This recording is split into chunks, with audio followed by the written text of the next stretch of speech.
Et tout le monde, c'est Rin, et aujourd'hui on va réagir à l'épisode 1113 de One Piece.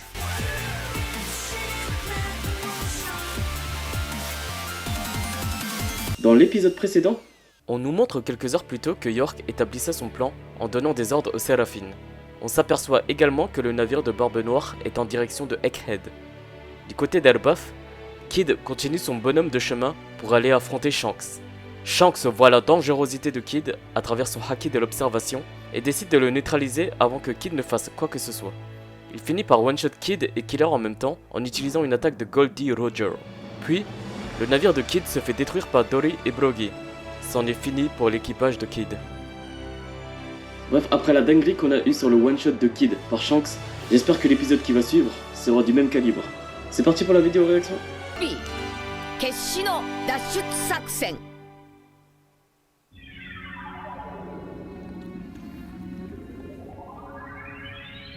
Ah, c'est Perona. Où est-ce qu'elle est? 暇だなお前ら。牢屋の鍵よこせ。ああ。なんだ貴様。 Qu'est-ce qu'elle veut libérer? C'est Moria qui est en prison là?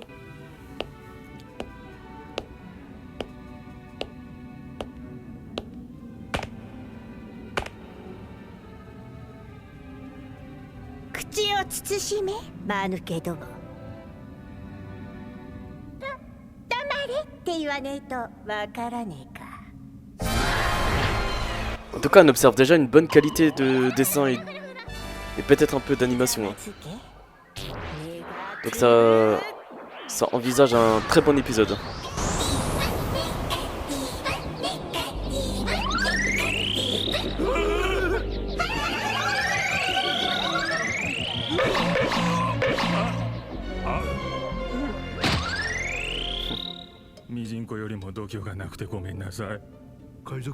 La négativité.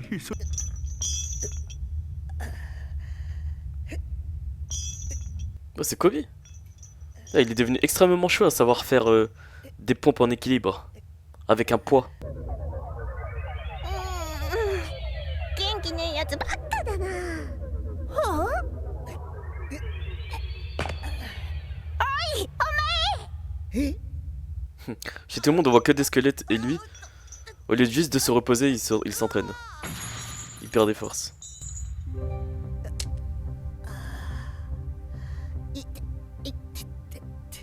おい、お前。え？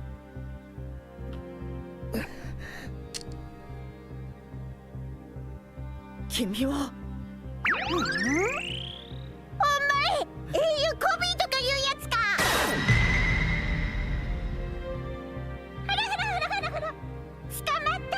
Mais en vrai, Kobe, il pourrait s'enfuir avec son haki de l'armement, non? お前を助けるから、お前の奥の牢屋のモリア様を解放しろ。モリア？ À moins que les barrières de la prison soient trop résistants. 月光モリアがここに。君は僕に海賊と手を組めというのか。ああ、そうだ。モリア様の命がかかってんだよ。 Donc elle veut bien sauver Moria, ok. 大ニュースだ。コビー大佐が脱走したぞ。マジか。なに、うちが懸賞金をかけることはねえ。クロスギルドが払ってくれる。俺、こいつの単勝買ってんだ。配当でけえぞ。殺せばいくらだ。見て驚くなよ。Ah, il a 5 étoiles Kobe. Oh, il vaut 500 millions de berries quand même.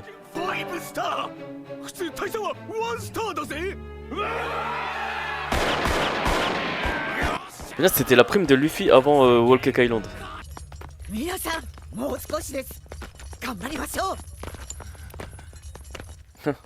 On a quelqu'un de la famille du Sop. 待ってください。自ら奴隷なんて言ってはいけません。あなたたちは不運にも海賊に捕まった被害者です。海兵の僕が必ず助けてみせます。 Kobe est fidèle à ses principes.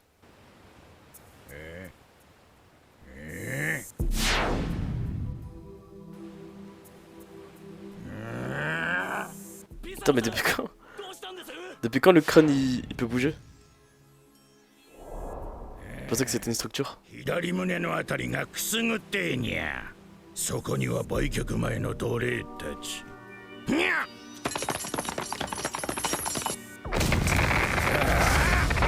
脱獄中じゃねえかこれ。奴隷が脱獄？それも借り放題っすか？ Pizarro? バカ言え。てめえら手くそ。 Non, c'est celui qui est dans l'équipage de Barbe Noire avec les cornes, non? 急ぎましょう。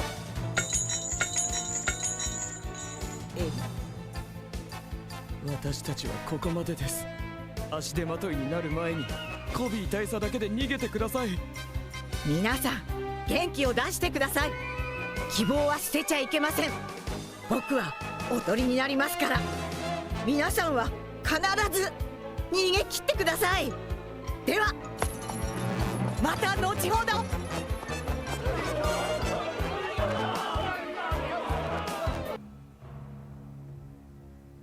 C'est Shiryu.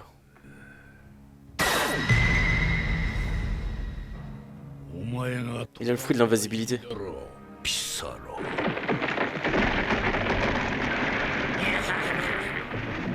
Ah voilà, Pizarro, c'était bien celui avec les cornes. Il a mangé le fruit de l'île. C'est-à-dire qu'il peut prendre possession de chaque île. Ça peut être énorme ça.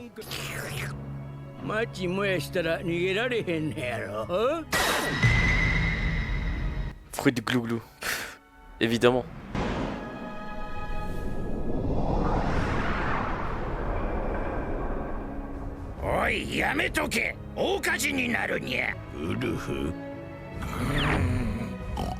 Fruit du gigantisme. Ah mais ça veut dire qu'il était pas géant de base. En vrai il fallait prendre de l'ADN de celui qui mange le fruit du gigantisme pour faire des personnes géantes. Il aurait pu chercher à avoir son ADN, César.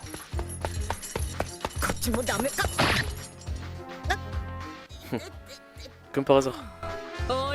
かわいい顔して積極的だね。ごめんなさい。何気にすることはないさ。しっかりいただくからね。5スターさ。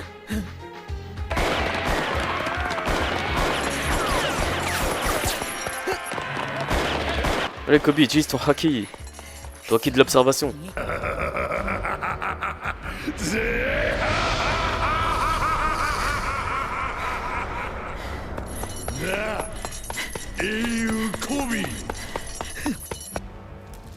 Il est sur l'île Barbe Noire?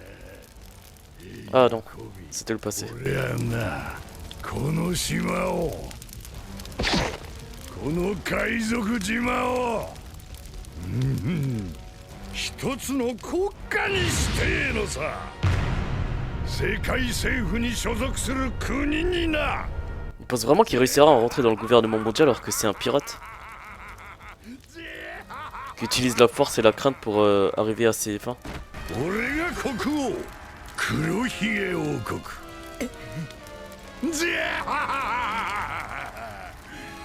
Tant pis, il y a Aokiji avec lui là.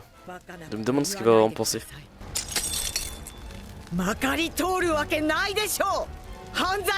Voilà, c'est insensé. 人の夢を潰すんじゃねえよ。おめえの命と引き換えに交渉するんだ。政府や軍がそんなテロ行為に屈したら終わりです。それに無駄ですよ。僕はオードですから。Voilà, il appartient au Sword.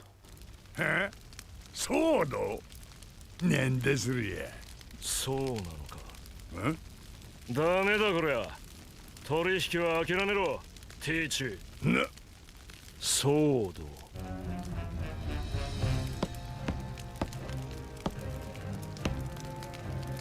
こいつはつまり海兵であって海兵じゃねえのよ。マリンコードを返上してんだ。ソードとはいわば辞表提出済みの海兵だ。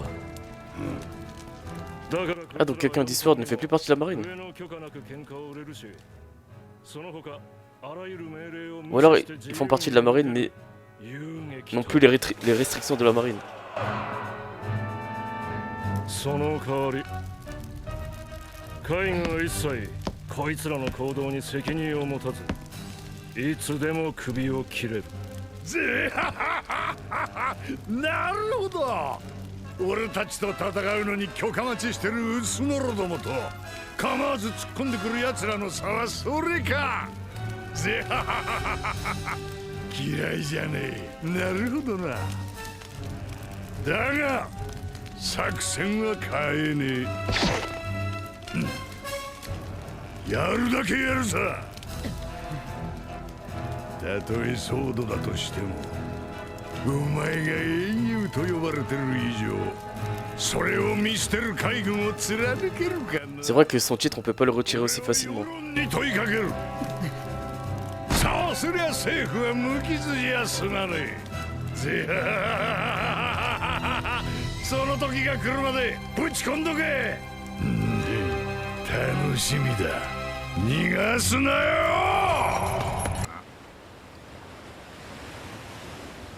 なんだ。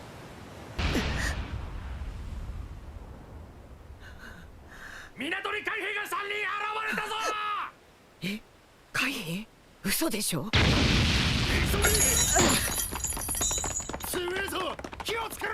C'est celle-là de la marine qui arrive.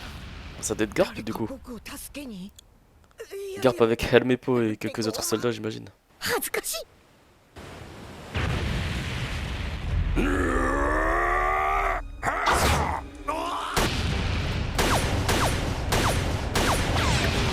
Mais comment ils ont fait pour y accéder aussi facilement?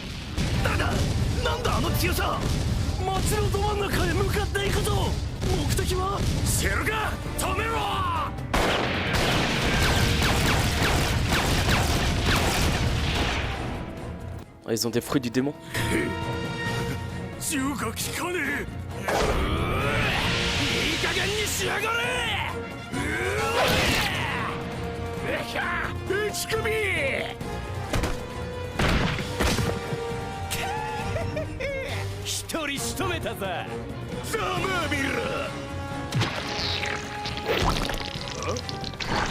On dirait de l'argile.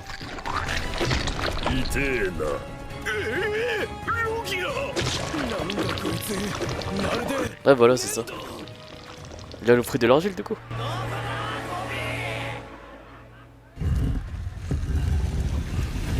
Les immeubles bougent tout seuls. Ou alors ce serait le fruit du fruit de l'île.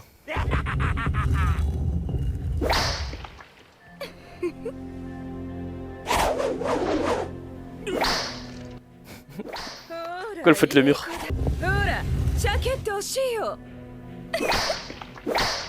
Ah, elle peut donner un ordre aux objets qu'elle fouette. Et l'ordre est absolu.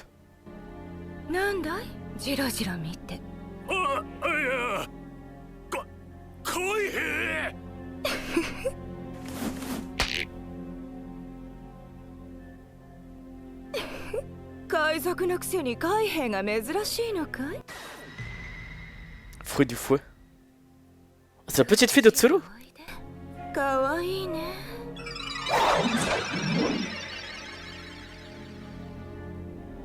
Il doit avoir du potentiel si c'est la petite fille de Tsuru.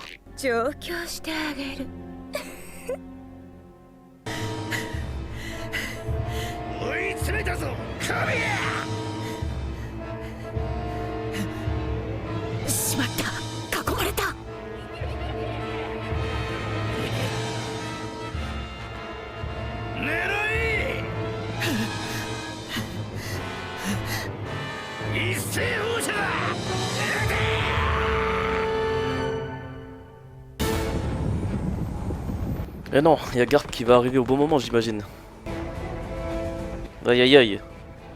Garp il va faire une entrée fracassante, je le sens.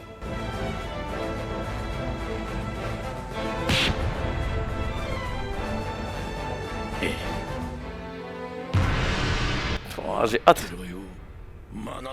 Son disciple favori. Et voilà que se conclut l'épisode 1113 de One Piece. Alors on commence l'épisode avec le retour de Perona qui se trouve sur les terres de Barbe Noire au sein de la prison où se trouve Moria qu'elle est venue libérer. Elle y croise ensuite Koby qu'elle finit par libérer en échange de la libération de Gecko Moria. On voit ensuite que Koby a été libéré, ça veut dire qu'il a accepté les conditions de Perona, donc il a dû également libérer Gecko Moria.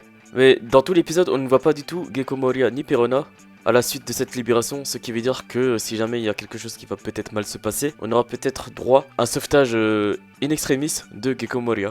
Et cette fois-ci du côté des gentils. Et ensuite, en plus des membres qui avaient affronté l'équipage de Trafalgar Law, et dont on a vu que chacun avait leur propre fruit du démon exclusif, et on continue cette liste avec ceux qui sont sur la ruche. Donc là, on a Shiryu qui a le fruit de l'invisibilité. D'ailleurs, je me demande si c'est vraiment nécessaire ce fruit pour un type comme lui, sachant que c'est un peu l'épéiste de l'équipage de Barbe Noire et du coup qui a pris aussi la place du vice-capitaine. Donc certainement celui qui va affronter Zoro. Et le truc c'est que avec le fruit de la visibilité, est-ce qu'il ne serait pas inutile si l'adversaire maîtrise le haki de l'observation? Ensuite on a Pizarro qui a mangé le fruit de l'île. Ça peut être vraiment problématique si l'équipage de Luffy affronte l'équipage de Barbe Noire, parce que du coup ça veut dire qu'ils auraient les conditions de terrain. Les conditions de terrain qui seront avantageux pour l'équipage de Barbe Noire. Après pour Vasco Shot je vous le donne entre mille. Elle ou il a mangé le fruit du glouglou, donc le fruit en rapport avec l'alcool. Je me demande quel style de combat il ou elle peut avoir, s'il aura la technique de l'homme ivre ou... Enfin bref. Oda va réussir à nous surprendre avec ce fruit. Bref, depuis que Koby s'est évadé, tous les hors-la-loi de l'île se mettent à sa recherche pour pouvoir récupérer la prime qu'il y a sur sa tête.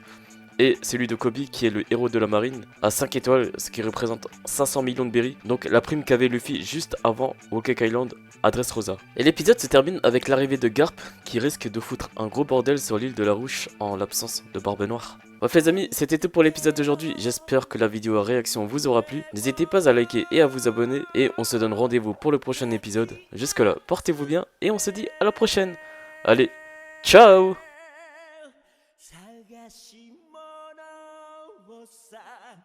探し